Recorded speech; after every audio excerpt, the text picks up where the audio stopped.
Yeah, so the next question is faith supposed to feel certain all the time, or is doubt something that we can embrace as part of the journey? And I think it boils down to what we define faith as.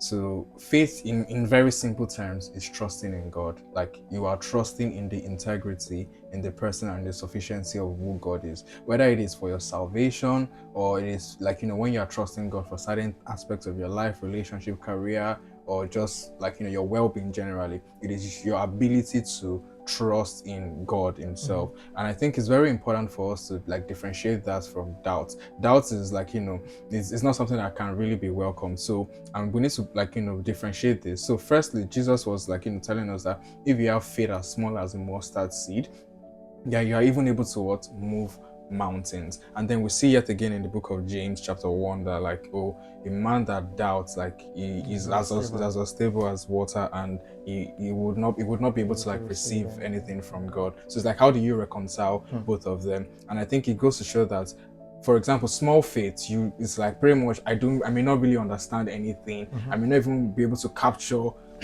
how God would like be make everything work out, but I can trust in him. Hmm. I just know that like, oh, this God is someone that is sufficient. I have seen his testimony in the life of others. I have seen his promises in scriptures, and Hmm. then I can put my faith and my trust rather in him, in that person. I think that is like the defining factor of what faith is. Whereas doubt is like, you are putting to question the integrity of God. And I think the book of Romans was telling us something. Anything done outside of faith is what is sin. Anything done outside of like trusting, like doubting God, is almost like saying, oh, God could be wrong, or God could It's be incapable. insufficient or incapable in doing something. I think that is like a very big difference between doubt and faith. Yeah, I think I'm just gonna like go a little bit like Mm-hmm. from where you Yeah. stop, which is basically when we talk about faith, I think scripture gives us one of the most exhaustive like definition of faith, right? And it comes down to the fact that when you study the book of Hebrews 11 verse 1, it was talking about the fact that faith is the substance of things hoped for and the evidence of things not seen.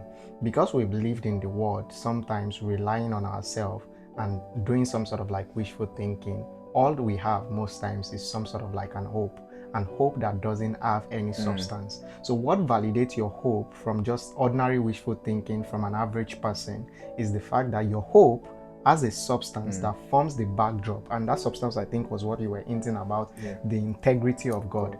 And when you go down to like that Hebrews 11, it was talking about the fact that he that comes to God must believe that he is. Some version put it as must believe that he exists. So it's the fact that, do you believe that the being that you are trusting for that help Mm-hmm. exists and is capable of making good on his promises?